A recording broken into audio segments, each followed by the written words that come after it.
what's up everybody? It's Cody with Blood Money MMA Bets, and I'm back for another prediction video. I'm going to be breaking down UFC 270 this week. We got Francis Ngannou versus Ciryl Gane. We got Brandon Moreno versus Davison Figuereido. It's going to be an excellent card, definitely a lot better than the card I just got done watching. We're going to do a quick recap of UFC Vegas 46, and then we'll get right into breaking down UFC 270. I wanted to do an early video this week so I could get it out. I've had a lot of these bets and a lot of these fights already picked out for a while now, so just been waiting to release it. But yeah, let's do a recap of UFC Vegas 46 that just happened. I went 3-3 for negative 0.25 units. I feel really good with losing $25 on that card, to be honest. I started off 0-2 and was down 3.8 units, came back, went 3-2, and then ended up losing that last little parlay with Giga. But we'll go over that right now. Like I said, I went 3-3 for negative 0.25 units. My 3 winning bets, one was Caitlin Chukagian, 1.9 units to win 1.2 units, and that fight went pretty much exactly how I thought it was going to go. It was pretty easy work, to be honest. Second win was Jake Collier, who is like my biggest lock of the night, man. I really had a lot of faith in him, and I had no faith in Chase Sherman. I've been telling everybody he's the worst heavyweight in the division, possibly in the UFC ever, top 3 worst ever. Now he's 3-8 after that fight. I had 2.2 units on Jake to win 1.75. My third win was Brandon Royval, 2.7 units to win 1.6. I had the bet sweats for that. That was a super close fight. I thought Royval clearly won the first and the third, but he made it tough. He made it tough and interesting. I thought it was going to be unanimous for him. That split decision was tough, man. But my losing bets, the 3 losing bets I had, was the first one was Joseph Holmes. I had 1.5 units to win 1. Live and learn. He's really not that good. Should have known. It's tough betting these Dana White Contender Series guys. It tends to be a trend. It looked like a trend this week. So I lost 1.5 units on Joseph Holmes. Then I had 2.3 units on Joe Anderson Brito. The guy has no fight IQ. He came out in the first round and just tried to wrestle like he was going to get a finish. Gassed himself out a little bit, and then in the second and in the third, even when he was having success standing up, when he would put together some combinations, he would clinch with Bill Algeo and then just put his head between his legs. Algeo would sprawl out, take his back. It was ridiculous. He had no fight IQ. Even in the third round, he was landing some really good shots, and I thought if he won that third round, he would have won. He had 2 29-28s, but he just, every time he would start landing good shots, he would go in for a stupid takedown. But it is what it is. Another Dana White Contender Series guy.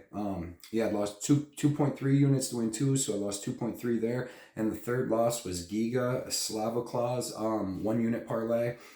Slavaklaus came through. Giga obviously didn't. Took a beating. So yeah, I went 3-3 for negative 0.25 units, but I feel like, man, it could have been way worse. I feel like maybe there's some other people that might have had a bad week, because, I mean, there's just a lot of bad fights. Excuse me, a lot of the people that were on Brito, everybody, I mean, all took losses on that. Ramiz, I know that was just a crazy fight too. Court McGee looked great. But all right, let's get into UFC 270. There's 13 fights on this, 2 title fights. First title fight is going to be Brandon Moreno versus Davison Figuereido. Third fight in there, it's a trilogy fight. It's going to be a super good fight. Ngannou and Ciryl Gane, obviously that's going to be crazy. Another late fight is Ilia Topuria versus Charles Jourdain. That's going to be a really good fight. I mean, it kind of sucks for Jourdain to be that late notice. But all right, we're about to break down UFC 270. Please like and subscribe this video. Oh yeah, for my bets though, so after this week, I've got 13 videos after the UFC Vegas 46. I'm currently sitting at 48-23 on my bets for plus 35.35 units, 48-23. So I just want to put that out there. I'll put that on this video. But all right, let's get into it. UFC 270. First fight is in the men's welterweight division. We got Jack Della Maddalena versus Pete Rodriguez. Jack Maddalena is 10-2. Actually, I haven't seen a line on this fight yet. I'm breaking it down early, but I'm going to give you my picks. And then Pete Rodriguez is 4-0. So Jack Della Maddalena, it's a weird name. He's good, man. I watched a lot of tape on him. I watched his Contender Series fight. I watched a lot of his other fights in Australia and stuff. And man, the dude's good. He's very tough. He's got great striking. He's got good wrestling, good BJJ. He's got good cardio. He's pretty big for the division. Pretty muscular and everything. He's a finisher, man. He's finished all but one of his wins, and that was just the Dana White Contender Series fight. And that guy's super tough. That he couldn't finish, but I mean that was a very back and forth. The dude's super durable. If you watch any of his fights, I mean he'll take a shot to give a shot, but he usually gives like 2 or 3 back. He's got really good low kicks and really good high kicks too. The dude's really good, really tough. It's on a 9-fight winning streak. He started off like 1-2 in his career. Yeah, everything I watched on him looked really good. Everything. His opponent, Pete Rodriguez, like I said, he's 4-0. Another great finisher. Both these guys are finishers. Pete Rodriguez has finished he's finished all of his 11 wins, going back to amateurs, 4-0 as a pro, and then he had 7 finishes as an amateur too. The dude has great hands, man. If you go watch any of his tape, the guy's a beast. He's got great boxing, great power, throws great hooks, a lot of good hooks. He throws power with both hands. He's like built like Sean Brady, like he's a little tank. If you go watch him, I mean, he's just a little tank, but man, the dude is good. I can't wait to see the line on this fight. I know Della Maddalena is going to be a big favorite, but I mean a favorite, but I don't know how big. I think he might start off around minus like 200 because Pete Rodriguez is a late notice too. That's another thing. He's a short notice fight. If you watch though, like I said, Pete Rodriguez, he's got great ground and pound. Sick on top. He throws with power. He's got decent wrestling, decent BJJ. He's a purple belt. Been a purple belt for a little while. And he's 4-0. All his wins are in the first round. So on this fight, I'm going to be taking Jack Della de Maddalena because, man, the dude's tough. I think he's going to be able to withstand the first round, go back and forth with Pete Rodriguez, and then start taking over. I think he's actually Pete Rodriguez, short notice, all that, and he throws a lot of power in all his punches. I think he might gas out a little bit after the first, and then Madalena will take over. I'm going to take him by second round TKO, and I really do. I want to see the line on this because the over-under is looking real nice on this. I want to see the under. I'm sure to be set at probably 1.5 rounds, but we'll look at the line on that. I'm going to make another video on by Wednesday, Thursday, or Friday with all my official bets because I'll probably make another couple bets during the week. But fight number 2 is in the women's strawweight division. We got Vanessa Demopolis versus Silvana Gomez Juarez. Vanessa Demopolis is 6-4. Silvia Gomez Juarez is 10-3. Vanessa, she's currently sitting at minus 130. Silvia Gomez Juarez is sitting at plus 100. This is going to be a really good fight. Both these girls are super tough. If you watch them fight, Vanessa Demopolis, we'll start with her. She's got good striking. She doesn't throw like a lot of combos, but she's very explosive. Like she runs in with her punches, explodes into them, throws pretty straight punches. She's got really good knees in the clinch. If you watch a lot of her fights, when she gets in the clinch, she has good knees. She has good BJJ. She's all right BJJ. I mean, if you watch JJ Aldridge, kind of took it to her. But she really does have decent BJJ on top or off her back, but she just don't have the wrestling to get it there. Her wrestling's terrible. If you watch against JJ Aldridge, that's usually been the way to beat JJ Aldridge is take her down. Every shot that Vanessa shot, she wasn't even close. So she's like pretty explosive. She's gonna throw with decent power, but she's really not gonna knock nobody out. Really, her bread and butter is the ground game and submissions. Silvia Gomez Juarez, on the other hand, she's super good. I think she's being underestimated in this spot after her little fight with Lupita Godinez. She got taken down a lot. She was getting up, using good get-up game, and then just got caught in that armbar. But I thought if you watch any of her fights, Silvana has really good get-up game, and she's actually got really good cardio. She's got good stand-up. She's got really good boxing, really good power. She's got a lot of finishes standing and on the ground and pound. She throws in combination.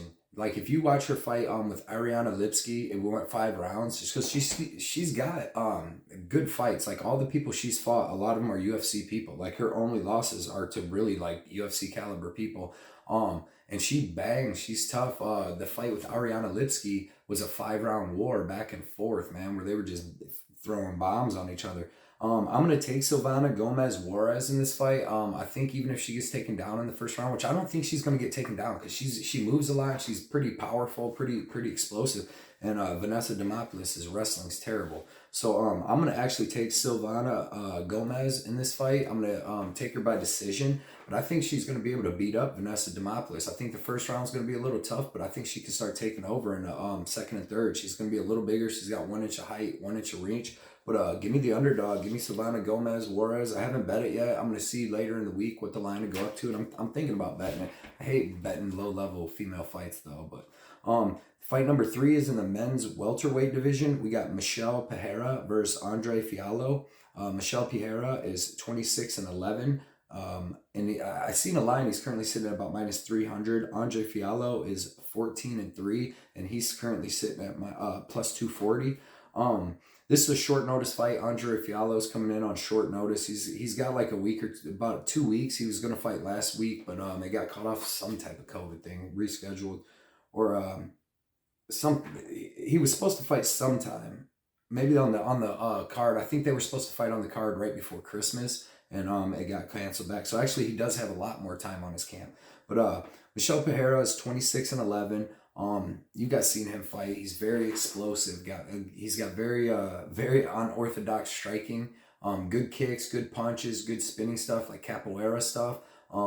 He's awesome when he saves his cardio, when he's not out there using super explosive moves. And I think he knows that. When he fights people that have power, he doesn't come out there using all that explosive moves and stupid dancing and stuff. Like when he fought Chaos Williams, he was all business. That whole fight was all business.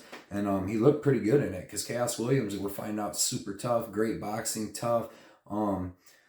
But Michel Pereira, he's got great power, great explosion. He's got actually pretty good wrestling in BJJ. I think it tires him out, though, when he uses it, so he doesn't use it very much.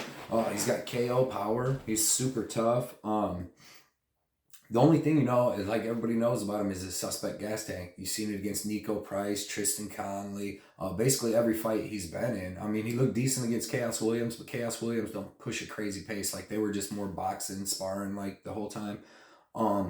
But man, the dude's sick. The dude's a crazy fighter. And he's big. He's big for the division. Andre Fialho, he's 14-3.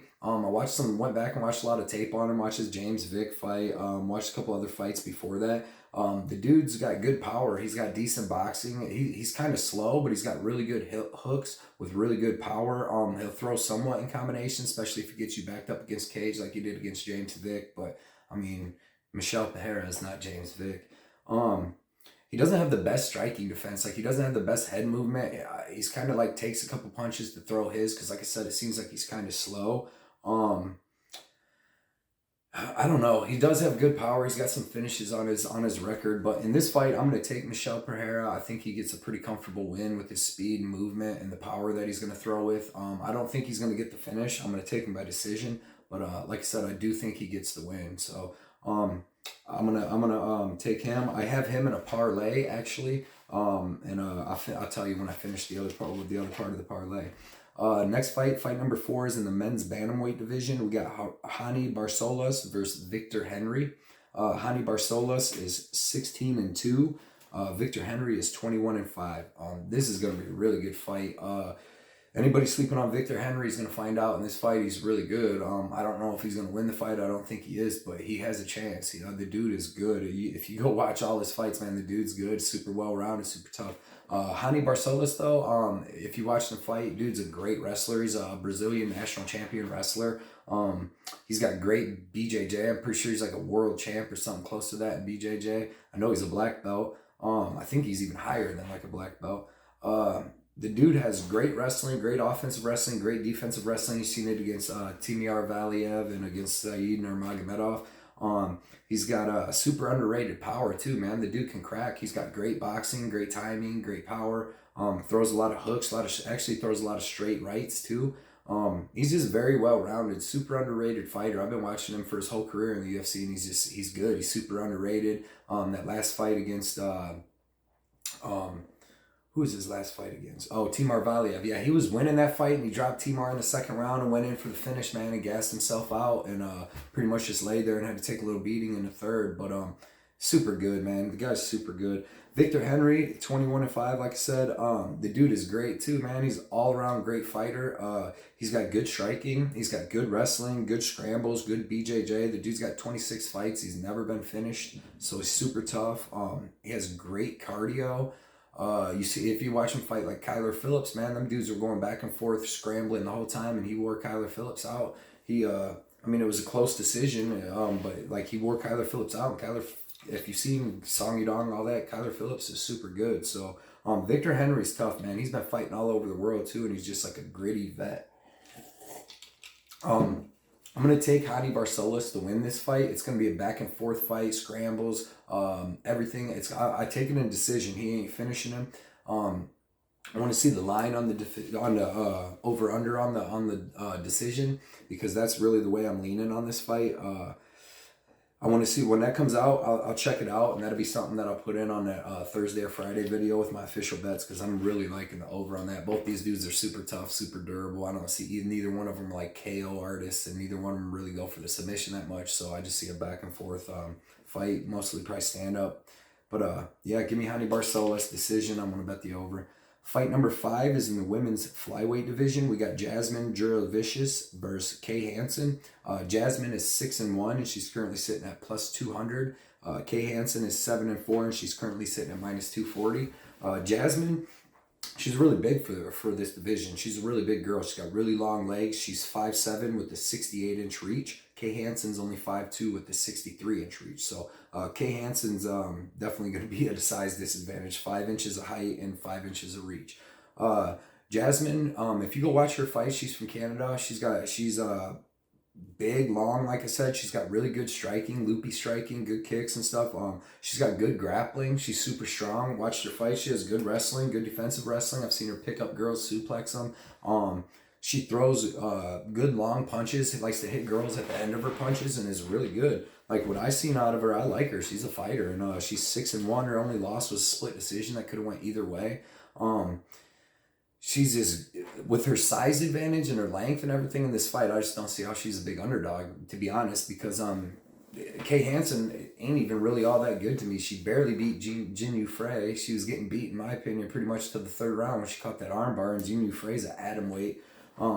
Kay Hansen, though, we'll go over her. She's minus 240. She's got good striking, decent striking. She got decent power.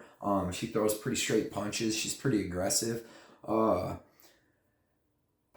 She's got a decent clinch, and she's got decent wrestling. Like, she's not great at either one. Like, for a girl, she's got decent clinch, decent wrestling. I don't think that she's going to be able to really overpower Jasmine here in any of them spots. I don't think she's really going to be able to out-wrestle her. She might be in the 1st round, but I think that'll just tire her out. But Jasmine showed me good wrestling, man, and good jiu-jitsu. So in this fight, man, I'm going to take Jasmine. I'm going to take her by decision. She's plus 200 right now. I have no bet on it, but I do want to bet it. I actually... if I'm going to do that, I want to see the odds too when I can get to the casino on that, on what just Jasmine by decision would be, because if she's plus 200, that'd probably be huge, and that's probably the way she's going to win. Like I said, with that 5 inches height, 5 inches of reach, I'm definitely taking her as a big underdog. And Kay Hansen hasn't showed me anything where she's really all that great. She had her loss to Corey McKenna, I believe her name is, and they was back and forth, but I don't think that other girl's that good. Like, I think this Jasmine girl could be really good, and with that high size and height, I'm gonna take her. So give me Jasmine, underdog by decision. Fight number 6 is in the men's bantamweight division. We got Tony Gravely versus Simon Oliveira. Tony Gravely is 21-7, and he's currently sitting at minus 230. Simon Oliveira is 18-3, and he's currently sitting at plus 200. Tony Gravely, UFC vet. He's got maybe like 5 fights in UFC. He's got good wrestling. He's got solid BJJ. He's got pretty good striking, pretty good power. You've seen his last fight against Nate Maness. He almost had him knocked out in that 1st round. Went in for the finish, didn't get the finish, came back out in the 2nd and got caught and put down, which Nate Maness has power, and he survived, which was pretty good. I mean, that was actually a pretty good chin he showed there. So Gravely, like I said, he's got good wrestling, good BJJ, good boxing. He's very well-rounded, good power. He's got really good cardio. He can wrestle all 3 rounds, grapple all 3 rounds, and he's going to need it in this fight, because Simon Oliveira can do all that. I've watched some of his fights that he has, and the dude's good at scrambling. He's got pretty good cardio. He's 18-3. If you watched him on his Dana White Contender Series fight, he really didn't show what he's about. Like, I don't know, he just didn't look that good against Jose Alday. And Alday ain't really that good, but he really didn't show what he has, because I watched him in a lot of other fights. Like I say, he's 18-3, and he usually does pretty good. He's gonna have a 1-inch height advantage here. He's gonna have he's at a 2-inch reach disadvantage. He's very dangerous with his submissions. He's got he's got a really good clinch, and when he gets in the clinch, he's got really good hooks out of the clinch, good body shots. He's got a very dangerous guillotine and front choke. Like, he's got some first round finishes. He's got a lot of submissions on his record. Front choke, guillotine, like, them are his specialties. He's got okay wrestling. I wouldn't say he's got the greatest wrestling or defensive wrestling, but he's got good enough against lower level guys. That's another thing too with his 18-3 record. I've went through it. He's got a couple decent. Excuse me. I'm drinking this energy drink to stay awake after watching that UFC all day. The first one back, it's pretty intense. I was down, like I said, right away, so it sucked a bunch of my energy. But I wanted to get this video out early because last week I didn't get to get it out till late. I was in Vegas, and I just want to help people out this week, get it out early. But yeah, I mean, this is going to be a good fight. Like I said, I think his record's padded a little bit. I don't think it's going to be as easy as the odds are saying for Tony Gravely. Having him at like -240, I just don't think it's going to be that easy of a fight, because this Stamann Oliveira really likes to scramble. He's tough, he strikes, all that. I do think Tony Gravely's going to get him. I think he's going to have a tough decision, and I might throw Gravely in a parlay, but I don't know, at that price, I think it might go down. I just don't trust him that much after that Nate Maness. So no bets on him. I'll take him in a greasy decision. Fight number 7's in the men's lightweight division. We got Matt Frevola versus Genaro Valdez. Matt Frevola's 8-3-1, currently sitting at -245. -225. Genaro Valdez is 10-0, and he's currently sitting at +170. Matt Frevola, decent striking, good cardio, decent power. He's got good wrestling. You see him against Jalen Turner. So decent wrestling, decent BJJ, and he's got good cardio. He can wrestle all night. He's got a suspect chin, though. You've seen it checked a couple times early. I think Polo Reyes got him in one fight real early. Terrence McKenna just knocked him out real early in this last fight. He had a good back and forth fight with Luis Pena, but Luis Pena really wasn't that good. His major wins, that Jalen Turner fight, and he looked really good, and that cost me a little money. The guy he's fighting, though, is 10-0 and +170, Genaro Valdez. Man, this guy's good. If you've seen in his Contender Series fight, I mean, he kind of went to war with that guy from the Alaska Series fighting guy. He shouldn't have done all that. He should have just went technical with that guy, but he brawled with him. He still ended up getting the finish in the second round. But the guy's really good, man. I went back and watched a lot of this guy's fight. He's super powerful striking, and all the guys he pretty much strikes with, once he hits them, they're going to go to the ground, and he usually knocks them down, and then he goes to the ground and finishes them with ground and pound submissions. The guy's very good, very well-rounded. He's going to have 1 inch of height. They got the same reach here. But I don't see why he's this big of an underdog. I don't think Matt Frevola is that great. I think the only thing they think he's just going to be able to wrestle this guy down and hold him down, and he may be able to. But I don't know. This guy's wrestling look good, and anytime they're on the feet, Genaro Valdez is dangerous, man. Like, he's got good power. He's got good boxing, good everything. I took Genaro Valdez, man. I'm taking him with the second round TKO. I'm taking that first round and go back and forth. Maybe a little wrestling. Maybe he gets taken down, but I think he's going to be able to get back up, stay on his feet, and in that second round, I think he's going to be able to club and sub or TKO or club and sub Matt Frevola, because we've seen his suspect chin, and anytime they're on the feet striking, Genaro Valdez has a great chance. He's got way better striking, not the better wrestling, but we'll see. I mean, he's got good cardio too. You've seen in the last fight, so. Give me Genaro Valdez, man. I'm taking him by second round TKO, and I do have a bet on the giant underdog, 1 unit to win 1.7 units. Fight number 8 is in the men's welterweight division. We got Michael Morales versus Trevin Giles. It's probably going to be a boring, terrible fight. Michael Morales is 12-0. He's currently sitting at -140. Trevin Giles 14-3, and he's currently sitting at +110. Michael Morales is a very slow-paced fighter. You've seen his Dana White Contender Series fights. You see if you in any of his regional scene fights. I watched as many as I could. He's very slow paced. He's got decent striking, decent power. He's got very good wrestling when he uses it. He's got good BJJ. He's very super athletic guy, man. He's pretty big. He's 6 foot with a 79 inch reach, where Trevin Giles is 6 foot with a 74 inch reach. So 79-inch reach is huge, man. I don't know. I mean, he's just so slow paced. His fight on the Contender Series with the Russian guy, he kind of got beat up a little bit in the first round, and then in the second round, I mean, he didn't get beat up, but I thought he lost the first round. Second round came out, and the other guy started slowing down a little bit, and he took over. That's what could happen here, because Trevin Giles, he's the same as him, man. He's very slow paced. He's got decent boxing. He's got fast hands. He's got okay power. He's got decent wrestling, decent defensive wrestling. He's got a suspect gas tank to me. I lost a lot of money early on when he came in the UFC undefeated, and then he got choked out by Gerard Mearshart. He got choked out by Cummings, Zach Cummings. Another guy got him too, and then I just lost money when he fought Duprice or whatever his name is. Lost money on that too. Trevin Giles, like I said, he's very slow paced. He doesn't throw that many shots. He kind of messes around in there a little bit. Suspect gas tank and terrible fight IQ. I'm going to take Michael Morales by decision in this. Very slow-paced decision. I don't see either one of these guys really hurting each other. I see a decent amount of grappling going on, which Trevin Giles has good defensive grappling, so there's going to be some good scrambles. Give me Michael Morales by decision, and I'm really... I don't have a bet yet because I haven't got there, but the over 2.5 looks really good. So maybe I end up going back and putting a bet on this because, like I said, these guys are so slow paced, and I don't see either of them. They're both durable. I don't see Trevin Giles. Usually he gets choked out, and I don't see Michael Morales choking him out. So give me the over. Give me Michael Morales by decision. Give me the over 2.5, and I might put a bet on that. Getting to the good stuff now. Fight number 9. We got the men's bantamweight division. We got Cody Stamann versus Said Nurmagomedov. Cody Stamann is 19-4, and Said Nurmagomedov is 14-2. Said Nurmagomedov, he's currently sitting at -200. Cody Stamann's at +160. There's going to be a height and size disadvantage for Cody Stamann. He's 5'6" with a 64.5-inch reach, where Said Nurmagomedov's 5'8" with a 70-inch reach. So I have a 2-inch height advantage and a 5.5-inch reach advantage. Which is huge with these little guys. It's going to come in handy for Said in this fight. Cody Stamann, 19-4-1. Good wrestling. He's a wrestle boxer. He's got good wrestling, good boxing.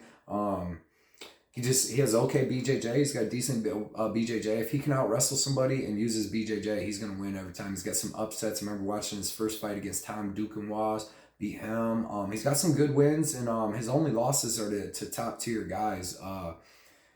But that's what Said Nurmagomedov is. Cody Stamann, like I said, wrestle boxer, man. Doesn't have much reach to use that boxing. If he can out-wrestle somebody, he's going to be able to take over the fight. He's pretty much really a boring fighter, control guy, get on top, land a little bit of ground and pound, keep position. He's good, though, you know what I mean? He's a good fighter. He's definitely, like, top middle tier, but when he comes up against top tier guys, he usually loses. Said Nurmagomedov is that, man. He's 14-2, really good. It's Khabib's like family friend, because all them guys from that part had the Nurmagomedov name. It's like a Jones name or Smith name from America, I guess.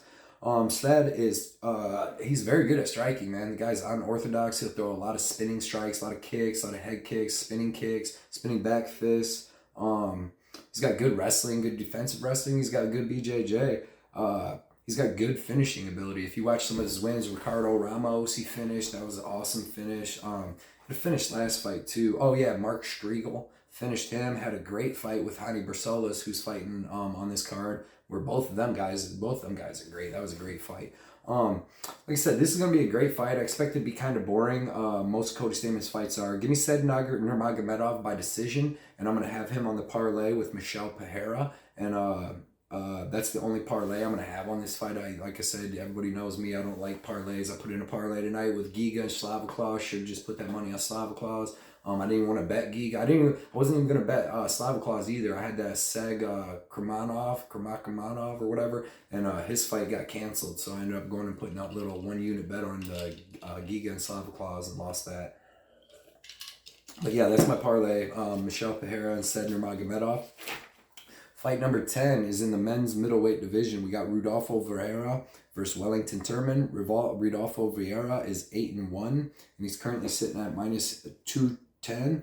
Wellington Turman 17-5, and he's currently sitting at plus 170. I don't know if I wrote them down right. That don't sound right. I think Rudolph Vieira is minus 270, and Wellington Turman's at like plus 215 is what it is. Rudolph Vieira, not much to explain. Great BJJ, good powerful wrestling in the first round. Good BJJ. His striking looks super improved in his last fight. His gas tank looks super improved against Dustin Stoifus. He got the third round finish. To be honest, I don't know if he was even winning that fight until he got that third round finish. But we seen against Mershar, Dustin Stoifus is actually pretty tough. The guy's like slow paced. I think he learned that after his Fluffy Hernandez fight. He's gonna go more slow paced and not just try to go for the finish in the first round and blow his wad and then get embarrassed. So he looked way better against Dustin Stoifus as far as the gas tank and all that. His striking's getting better. It looked better in that Fluffy Hernandez fight, and he had another fight with like Safarpov before that where he was getting beat up, standing up, but it looked way better. He's got, like I said, good powerful wrestling, but it seems to tax him. He goes for the wrestling, gets the takedown. He advances position. It looks like he goes for, different squeeze, chokes, head and arms and all that, and gassed himself out. But this fight, he's fighting another guy that in Wellington Turman, they're about the same type of fighter. Both are really, really good at BJJ. Both got good wrestling. But Wellington Turman, to me, has better striking. He has decent power, definitely more technical, better striking, looks more comfortable out there striking. Wellington Turman's got pretty good wrestling and world-class BJJ himself. So in this fight, I don't know, man. I like Wellington Turman. Right now, I'm going to predict Rudolfo Vieira by decision because I think maybe he can get a couple takedowns and hold him down in that first and second round and bank them rounds. But I don't think he's going to get a submission. But give me Rudolfo Vieira by decision. But it ain't going to be nothing easy. What I'm going to take in this fight, I'm going to bet the over 1.5. I'm going to have 1.5 units to win 1.4 units. Like I said, both these guys, I think they're both going to be more slow-paced stand-up. And if Vieira does get the takedowns, I don't think Wellington Turman's got good BJJ. I don't think Vieira's just going to be able to take him down, go submit him. I hope not. I think that they're going to do some slow pick. Because like I said, and Vieira knows in the first round he can't come gas himself out like he used to. So I think it's going to be slow-paced striking. Vieira will take a shot, like he did against Stolfus later in the round. If Turman, like I think he can wrestle good. He might not even be able to get taken down, but I think he'll be able to hop right back up. So I'm going to bet the over, and I think that's a really good play this week is the over 1.5. They don't even got to set at 2.5. So give me the over 1.5. That's what I bet. 1.5 units to win 1.4, and I might even throw more on it depending on which way it goes because it's pretty much even money right now, minus 110. So. All right, fight number 11 in the men's featherweight division. We got Ilia Topuria versus Charles Jourdain. I haven't seen any odds for this fight yet, but we got Ilia. When we got him, I'll go over that, like I said, because I might take a prop bet or something on this fight when I see the odds. But we got Ilia Topuria, who's 11-0. Charles Jourdain, 12-4-1, taking this fight on short notice. Ilia was supposed to fight Mozarv Evilov. I actually had a big bet on Ilia, so that sucks that fight got canceled because that was going to be a really good fight too, just to watch as a fan. But Ilia Topuria, if you watch him, the guy is tough. The guy he has good striking, has very clean striking. He's got very good movement. The dude has if you watch him, he's known as a BJJ guy and stuff, but the dude's striking sick. He's got really good movement. He rips to the body. If you go watch him versus like Damian Jackson and Ryan Hall, he likes to rip to the body, man. Good body shots. That's how he set up that knockout on Damian Jackson, was ripping him to the body, got him up against the cage, and once Jackson went to cover that body, he came up top and just knocked him out. He's got good leg kicks, good head kicks, great leg kicks, and good uppercuts. When I watched all his fights, even back to his regional stuff, I seen he's got slick leg kicks, slick uppercuts. He's a black belt. He's been a black belt in jiu-jitsu for 5 years. The dude's just well-rounded. He started in Greco-Roman wrestling, so that's what he's good at. That was his base, was Greco-Roman wrestling, and in Germany, and then he went to BJJ, and obviously he's a standout in that, to be a black belt for 5 years now. Good cardio, good power throughout. There's nothing. The guy's a well-rounded beast. I think this guy can be challenging for a title in the future. Give him like two more years, and he's going to be up there. Charles Jourdain coming in on short notice, 12-4-1. You see him, the dude's got great striking. He's got KO power. Super reckless with his striking, though. He'll throw a lot of crazy combinations and kicks, which leaves himself open for counters and to get taken down. His takedown defense is okay. You've seen against like Desmond Green, even Julian Erosa. Well, Julian got him late, but who was it? Josh Kutabao. They had some success grappling with him. You seen his last fight against what's his name? Andre Ewell, where he Sparta kicked him. He's got tons of heart, man. The dude's got tons of heart. He's gonna come at you in the third round. He's the most dangerous. He's got pretty good cardio, but being on short notice, we don't know. He's got really good kicks. His wrestling and his BJJ suspect. I know he's got like a brown belt or something in BJJ, but he hasn't looked the best to me. You've seen Julian Erosa choke him out. I feel like Kutalaba and them had Kutalao or whatever, Joshua, had some success on the ground, a lot of success against him, and it looks like it kind of tires him out to wrestle too. So in this one, I'm going to take Ilia Topuria.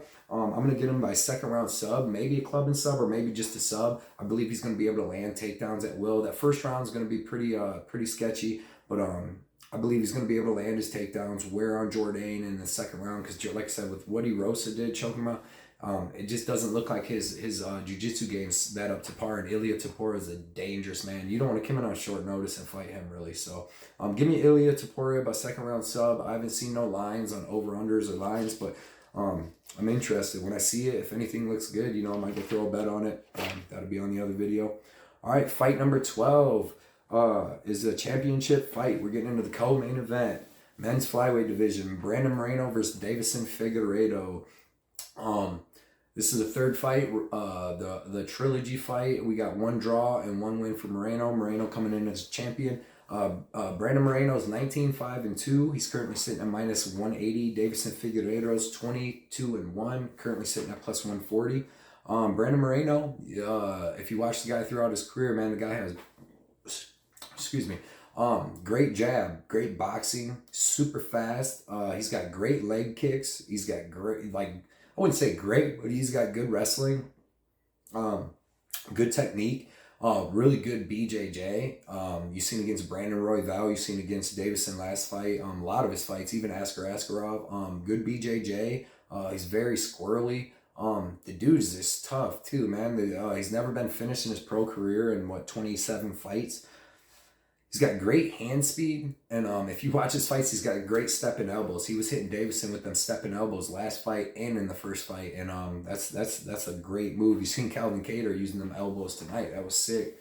He got that beat down from Max back, man. He got that back, but he's got great cardio. I've never seen Brandon Moreno get tired. Great cardio. He's super tough. He's got the heart of a champion. You've seen it his whole career. The guy's great, man. The guy's a champ, and he's a champ for a reason, because he's super well-rounded, super tough, granite chin.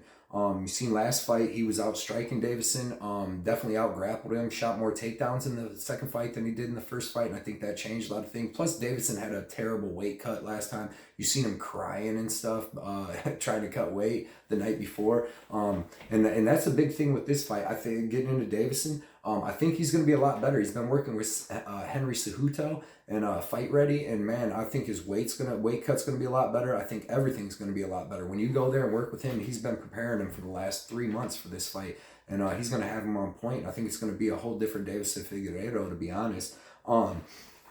Davison Figueiredo is very explosive, good straight punches. He's got good kicks, good body punches.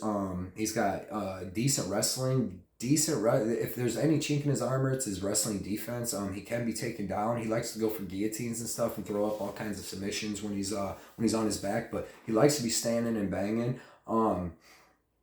To me, everybody and with me, including me, thinks that he has a suspect gas tank, and I think that all has to do with his weight cut, because every fight he has a terrible weight cut, and like I said, if he can get that under control, he could be a whole different fighter. But with that being said, even if he's got that under control and he's a whole different fighter, he's still 34 years old, and Brandon Moreno is only 26.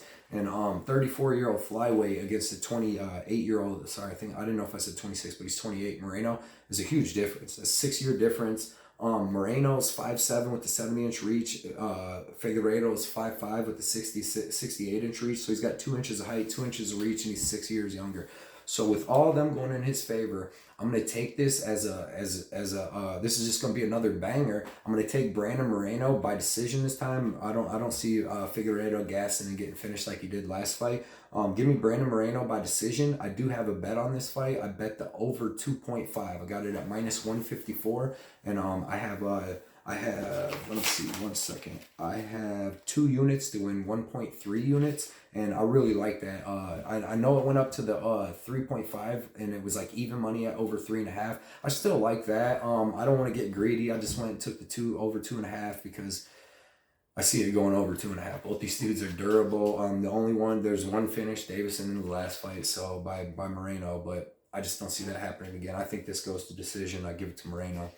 All right, we're to the big fight. Fight number 13. We got Ciryl Gane versus Francis Ngannou for the heavyweight championship of the world. All right, we got Francis Ngannou 16-3, currently sitting at +110. We got, and the line just moved a little bit before I did this video. We got Ciryl Gane 10-0, sitting at -135 over the champion. Whoa, he is the favorite. We got Ngannou, who's 6'4" with the 83-inch reach, is finally fighting somebody his size, which Ciryl Gane is exactly 6'4" with the 83-inch reach also. So same size advantage. This fight's in Anaheim, California, so they're going to have the big cage, so that's definitely going to help Ciryl Gane.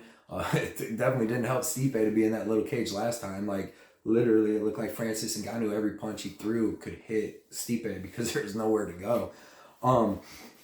Let's go though. We'll go with Francis Ngannou first. We know Frankie Ngannou, man. Crazy power, crazy hooks, crazy uppercuts.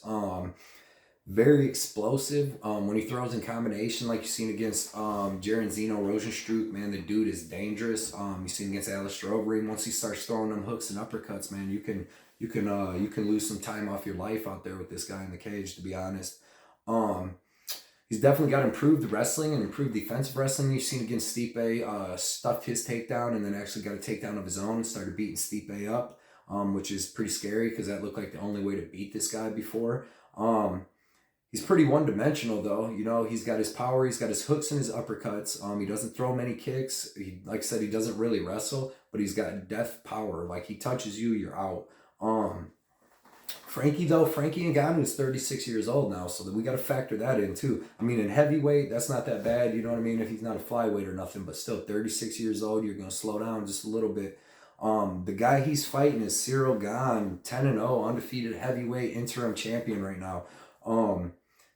Ciryl Gane's a phenom. I'm not going to lie. Like, Ciryl Gane is -135. I bet him at -120. I got 1.6 units. I got 1.6 units to win 1.3 units. And to be honest too, I'm a card collector myself, but I never really collected UFC cards. I don't know why. I have a lot of football cards. I got like a LeBron James autograph rookie. I got a Michael Jordan, Julius Erving autograph card. Like, I've been collecting since I'm a kid, and I'll be 40 in March, so I've been collecting for a while. But I bought like 3 autographed Ciryl Gane cards and some other Ciryl Gane autograph card or rookie cards. I mean, because I feel like he's going to be like the Patrick Mahomes of MMA. If he gets past Francis Ngannou, like I think and I know he can, he's going to be like the Patrick. He's going to be 11-0 undefeated heavyweight champion with the craziest style I've ever seen. You want to talk about like a hybrid fighter of our age? This is it. I've never seen a heavyweight like him. Like, I've seen other heavyweights like Ngannou that throw with crazy power and just knock people dead, but I've never seen a heavyweight like Ciryl Gane that mixes everything: wrestling, jiu-jitsu, striking, Muay Thai, everything, clinch, everything, elbows. The dude's good. Like I said, he uses everything: crazy punches, kicks, teep kicks, everything, man. He's got a decent, pretty good wrestling game. I mean, he's not getting taken down. He lands takedowns. He's got decent jiu-jitsu. You see him get heel hooks. Dontel Mays, Rafael Palzea, he submitted him to. He's got some of the best. These are the main reasons why I think this guy's going to be crazy. He's got crazy fight IQ. Like, Ciryl Gane, man, I mean, he knows exactly. You've seen against Derek Lewis, Jairzinho Rozenstruik versus Alexander Volkov. He stays out of danger. He knows how to stay out of range while picking these guys apart. He's constantly bouncing, constantly using his range. He knows how to block good. He covers that chin. he's undefeated in combat sports, Muay Thai and MMA in his whole life. And it's weird because he actually, I was just watching this other thing. He didn't even start doing MMA. He started Muay Thai when he was 24, 25 years old, and he's only 31. So he's got 6 years in, and he's already the greatest I've ever seen at heavyweight as far as skill. Like, he's not, above Fedor and all them yet because he hasn't done nothing that big yet. But I think the dude's got the most potential in MMA other than, like, Petrian, Hamza, and well, I mean, you got to take Israel Adesanya. That dude's a stud, and Kamaru. But this dude, for heavyweight, biggest division, he's going to be the man. I think he's going to win this fight. I don't know if it's going to be decision or if he could get a late finish, but I do know that, like, if you watch Francis Ngannou, as good as he looked against Stipe in that little cage, he did miss a lot of shots. He threw some big shots. Stipe was able to eat a couple of them. And move around and make Ngannou miss. And Ngannou, like I said, wrestled with him in that first round, so that could tire him out a little bit. But Ciryl Gane isn't coming in like Stipe at 37 years old or 38 years old, weighing 232 pounds for some reason in the small octagon. I would have never signed up for that. Ciryl Gane's going to come in, huge dude, just as big, big octagon with way more weapons, way more tools. And I do believe that he'll be, like, after they've sparred together, so he's not going to come in like other people where they're just so worried about Ngannou, like, oh shit, he's going to kill me, he's going to knock my head off and all this, because they've never been in there with his movement, nothing. Ciryl Gane sparred with him. He's not going to be, as scared. He knows what he can do. Give me Ciryl Gane, man. I don't know if he's going to get a decision or a late finish, but I got him all day. Like I said, I got his cards. I got the bet on this, 1.6 units to win 1.3. And that's what I got for this card. This is going to be a great card. I'm going to have a little party at my house, a couple people coming over, and watch this. And it's going to be awesome, man. Like I said, it's got to be better than tonight. Tonight was greasy. It was super greasy just to only lose 0.25 units. So here's my bets again for UFC 270 so far. These are my official already put in, and then I might add on to them. So I got Brandon Moreno over 2.5 rounds, 2 units to win 1.3 units. I got Ciryl Gane at minus 120, 1.6 units to win 1.3 units. Genaro Valdez, plus 170, big dog. All right, 1 unit to win 1.7 units. Then I got the parlay, Nurmagomedov, Michel Pereira, 1.5 units to win 1.3 units. Then I got the 5th bet so far is the Wellington Turman over 1.5 rounds, 1.5 units to win 1.4 units. Watch out for my other video on Thursday or Friday with all my official bets, because I'll probably add a couple more in on this. Probably end up with around maybe like 7 or like a couple more over-unders. But yeah, thanks for watching, everybody. Please like and subscribe. Check me out. Check out all my posted bet stubs on Instagram at Blood Money MMA. I'm on Twitter now at, Blood Money MMA Bets. Instagram is Blood Money MMA Bets. Please like and subscribe my videos. I keep making them. We'll keep making some money. Like I said, man, thank you guys for watching.